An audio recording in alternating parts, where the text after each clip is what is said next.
अपने पसीने की रोटी खाइए। एक महान लेखक का कथन है कि मनुष्य के जीवन में महत्वपूर्ण बातों की संख्या एक नहीं अनेक है। इनमें अनेक व्यक्ति इस बात का विचार किया करते हैं कि कौन सी बात बढ़िया है और कौन सी घटिया। हमारी सम्मति में सोचने का यह तरीका ठीक नहीं है। इसके विपरीत हमको यह विचार करना चाहिए कि संसार में जितने भी उत्तम और आवश्यक बातें हैं, उनमें सबसे पहले करने योग्य किसको समझा जाए और उसके बाद क्रमानुसार आगे बढ़ते हुए सबसे अंत में किसको रखा जाए। इस लेखक के मतानुसार मनुष्य के जीवन में बुराइयां और आपत्तियां इसलिए आती हैं क्योंकि उन्होंने बहुत से हानिकर और निरर्थक नियमों को धार्मिक कर्तव्यों के रूप दे रखा है, पर जो सबसे प्रमुख और परमावश्यक कर्तव्य है उसको अपनी आंखों से ओझल कर रखा है। इस कर्तव्य के संक्षेप में यह व्याख्या की जा सकती है कि मनुष्य को चाहिए कि वह अपना पसीना बहाकर अपना उदर पोषण करे।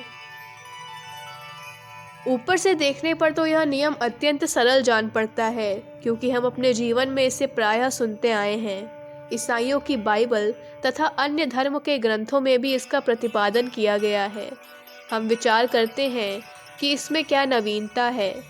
अपने पसीने की कमाई तो हम खाते हैं और सबको खानी ही चाहिए, लेकिन सच बात तो यह है, इस नियम को स्वीकार करना और इसका पालन करना तो दूर, अधिकांश व्यक्ति इससे उल्टे नियम को मानते हैं और उसी पर आचरण करते हैं। यदि भली प्रकार ध्यान देकर देखा जाए तो हमारे अधिकांश पापों अर्थात हमारी भूलों और बुरे कामों की जड़ यही है कि हम इस नियम की उपेक्षा करते हैं।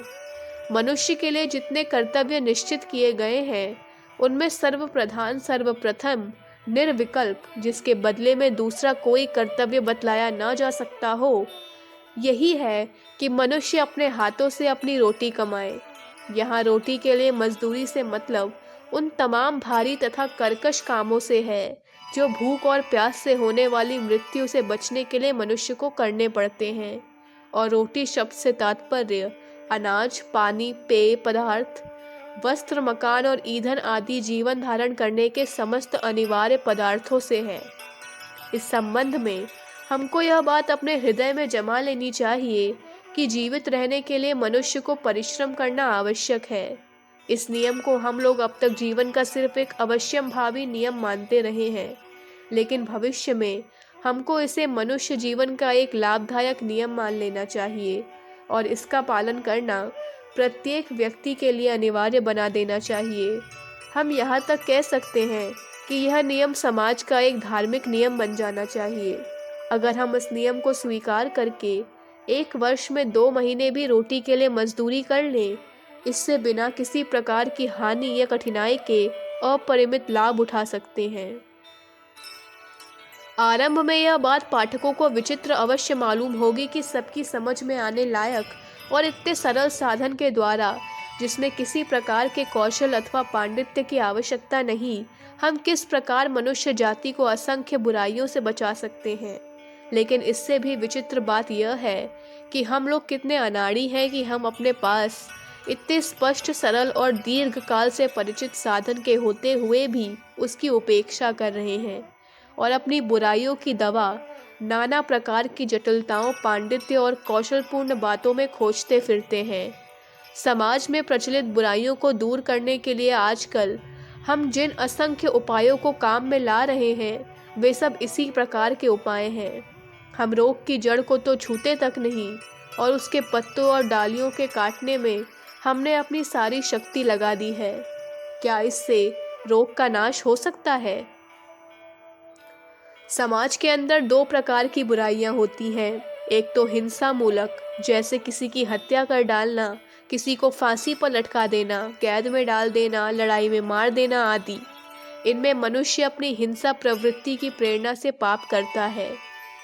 अगर हम इन हिंसा मूलक अपराधों को अलग छोड़ दें और शेष समस्त बुराइयों का वास्तविक कारण ढूंढें, तो यही जान पड़ता है कि उन सब की जड़ भुखमरी मनुष्य जीवन के लिए आवश्यक सब प्रकार के पदार्थों का अभाव, सामर्थ्य से अधिक परिश्रम करने को विवश होना है, अथवा इसके विपरीत उनका कारण असंयमित तथा आलसी जीवन बिताना है। ऐसी अवस्था में मनुष्य के लिए इससे बढ़कर पवित्र काम और कौन हो सकता है कि वह इस असमानता को मिटाने में मददगार बने। उसे एक ओर तो जनसाधारण की गरीबी को मिटाने और दूसरी ओर संपत्ति के प्रलोभनों का नाश करने में सहायता करनी चाहिए।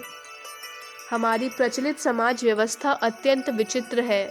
हम में से एक आदमी मंदिर में पूजा करता है, दूसरा आदमी सेना के संगठन में लगा है, तीसरा न्यायाधीश का कार्य करता है, चौथा आदमी पुस्तकों का अध्ययन और रचना करता है, पांचवा लोगों की चिकित्सा करता है, छठा बालकों को शिक्षा देने का कार्य करता है।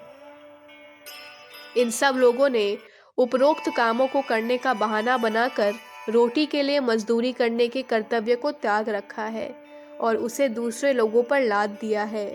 वे इस बात को भूल जाते हैं कि मंदिर के पुजारी, सेना के संगठनकर्ता आदि सब प्रकार के लोगों को सबसे पहले इस बात की आवश्यकता होती है कि उसको रोटी देकर भूखों मरने से बचाया जाए।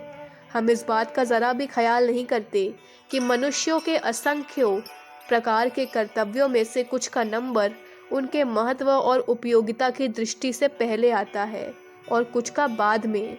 हमको चाहिए कि हम प्रारंभिक कर्तव्य को पूरा किए बगैर अंतिम कर्तव्य को पालन करने का प्रयत्न कदापि न करें, और वह कर्तव्य यही है कि हम अपनी रोटी को उत्पन्न करने में प्रत्यक्ष रूप से कुछ शारीरिक श्रम करें। यह कल्पना करना अथवा दलील देना कि ऐसा करने से मानव समाज के लिए होने वाले अनेक महत्वपूर्ण कार्यों में बाधा पड़ जाएगी या दूसरे लोगों के मार्ग में कठिनाइयां उत्पन्न होंगी, सर्वथा निराधार है। बल्कि यह नियम लोगों को दरिद्र और दुखी होने से बचाएगा और उनको संपत्ति के हानिकारक प्रलोभन में फंसने नहीं देगा। रोटी के लिए मजदूरी करने का सिद्धांत सब लोगों को एक समान श्रेणी में पहुंचा देता है और भोग विलास के पर काट देता है। उस अवस्था में जबकि सब मनुष्य थोड़ा थोड़ा समय जीवन निर्वाह की सामग्री पैदा करने में खर्च करेंगे और अपनी मेहनत से पैदा की हुई चीज़ों का ही उपयोग करने लगेंगे, तो अनाज और मनुष्य की प्रारंभिक आवश्यकताओं की दूसरी चीज़ें खरीदने और बेचने के पदार्थ नहीं रह जाएंगे। परिणाम यह होगा कि भविष्य में लोग भूखे, प्यासे, नंगे और दरिद्र नहीं रहने पाएंगे।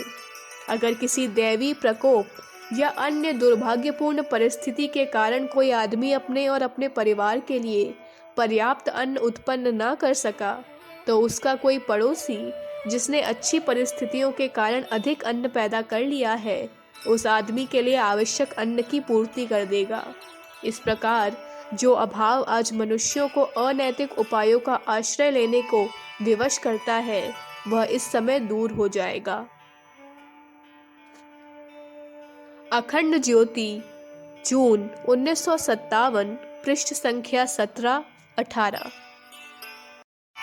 हमारे YouTube चैनल विचार क्रांति दूत अखंड ज्योति पत्रिका को सब्सक्राइब करें एवं अगली वीडियोस प्राप्त करने के लिए बेल आइकन दबाएं। धन्यवाद।